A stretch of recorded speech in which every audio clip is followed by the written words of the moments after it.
Honorable Minister of Information of the Republic of Ghana, Honorable John Tia Akrologu, workshop zonal leaders present here, Ms. Yetolo Tumedi, and Professor Tusen Chichi, also our working group members, Director of the Institute of Continuing and Distance Education of the University of Ghana, Professor Oheneba Sakie, the Secretary General of WANAD, Professor Alfred Opubo, President of the Ghana Journalists Association, Mr. Ransford Tete.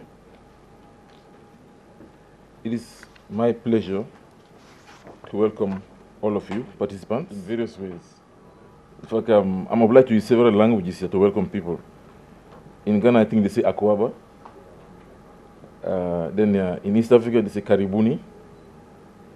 In Africa's most populous country, I've heard them talk about Ekwabo. In the South, they say welcome. And in North Africa, we say Ahlan wa Sahlan.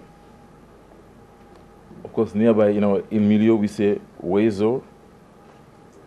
We said no in Nigeria also.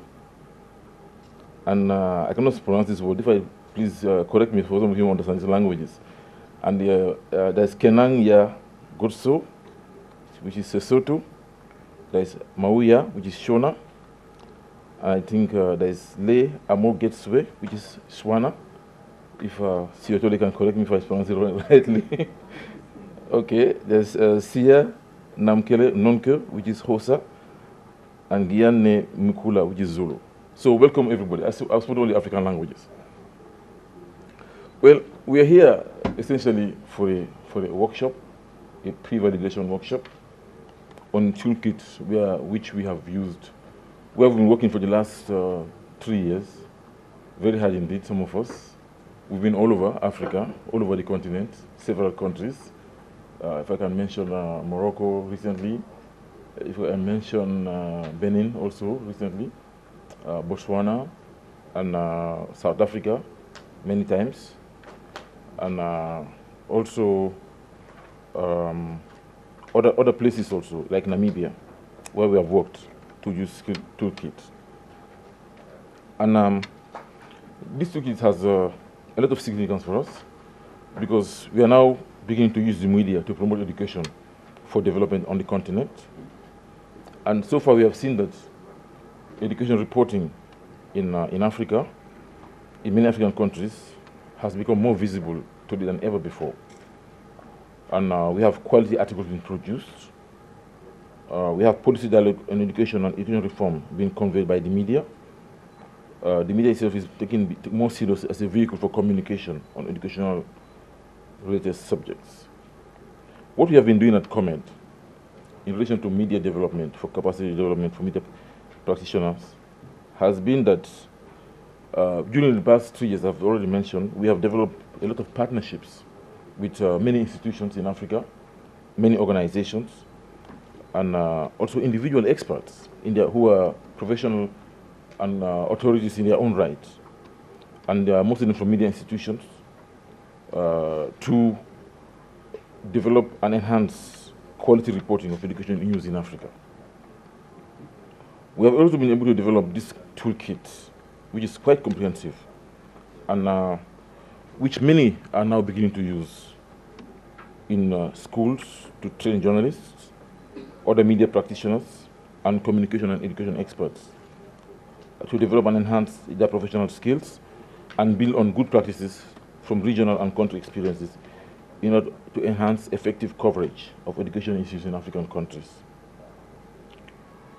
Through training with the use of these toolkits, journalists as well as communication officers in ministries of education can now understand better how to complement one another in order to improve communication for education in Africa. They're also able to enhance their dialogue with their ministers of information and of education, senior officials at policy level, and also our funding partners, including our governments, who are also funding partners. When we talk about funding partners, we're not only looking at people from the West, like from the northern countries. Even within Africa, we have funding partners also. And I think we need to depend more on our funding partners in Africa than depending on Western country or Western government to support our programs in Africa. Many are now working to include communication components in education policies and programs and ensuring greater visibility and enhanced public support. Civil society organizations are also very, very important for us. And I'm happy that we have a few of them here, sitting here with the journalists.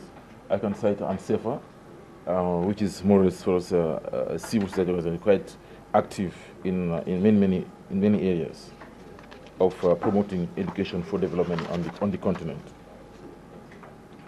We expect that once we validate this toolkit, it will enable all institutions in Africa that are training journalists, as well as communication officers and development specialists, to make optimal use of this device as a major instrument for training of education and development journalists in the continent. Our coverage of educational issues with all forms of media can become most effective with governments recognizing and applying more effective communication for education policies and strategies. We at COMED, we have a network of journalists throughout the African continent. And today, we have more than 800 journalists and communication specialists who are registered with us. And we have also ongoing programs to build up and strengthen their capacities. One of the ways in which we do so is through training around specific themes in education. We also ensure that we pave the way for these media practitioners to practice what they have learned by giving them an opportunity to participate and cover major events related to education and development on the continent. We also help them to enhance their skills, their analytical skills. Instead of question only reporting as before, one will go to a conference and say that the minister said this, the UN said that, and so on. That's not what we are doing anymore. Now we have to get journalists to think critically and to be able to analyze issues and to report them in a very critical manner. And that's what the purpose of all this exercise is all about, this toolkit and all the things that accompany it. At the moment, we are now working with quite a number of universities on the continent, and we are going to seek also the possibility for concrete collaboration on the organization of the validation exercise with a number of them. And certainly, over the weekend, I had a very, very good chat with Professor Saki of University of Ghana, Legon, and we agreed on a number of things, steps to take the toolkit forward. And we've been working with University of Ghana, but also what we would like to do is to see that University of Ghana take up the leadership role in this kind of exercise. And we have been working also with a number of other universities on the continent.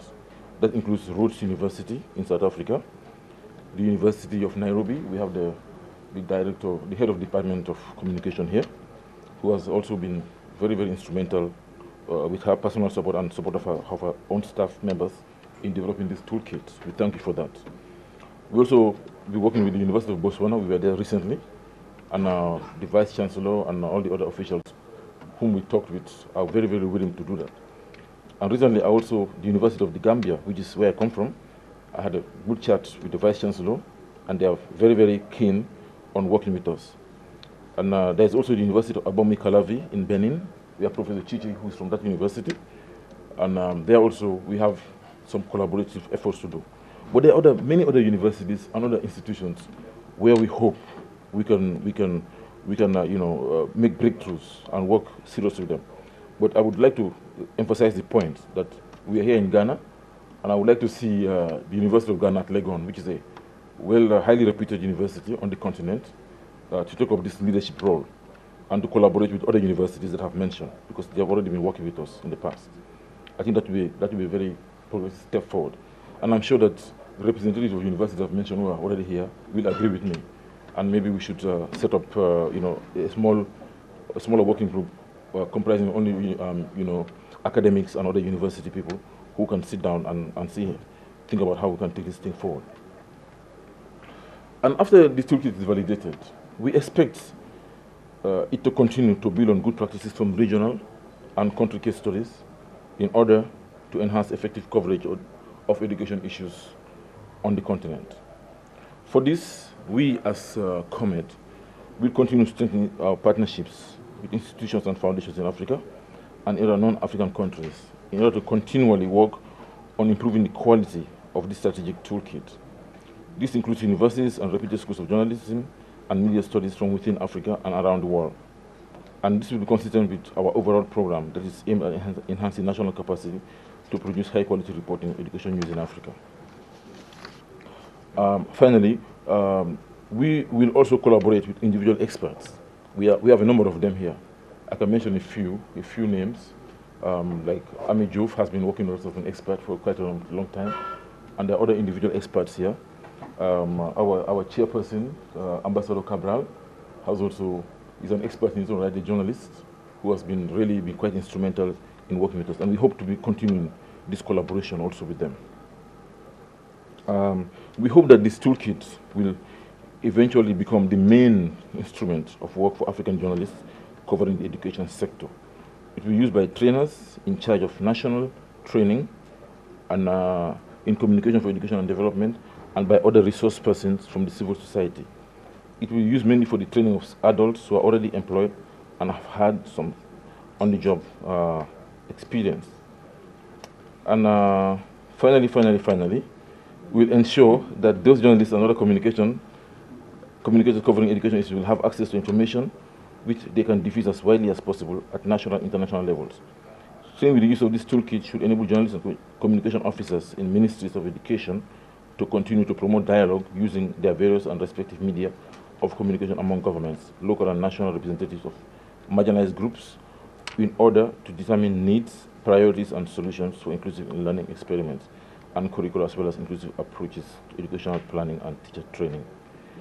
It is also worth mentioning here that this toolkit was launched last year at Rose University in Grahamstown, South Africa, by the former president of Ghana, Mr. John Kufuor, and we were very happy that he joined us, and he was with us for about 3 days, with over 1,000 journalists present in various fora where we discussed many issues.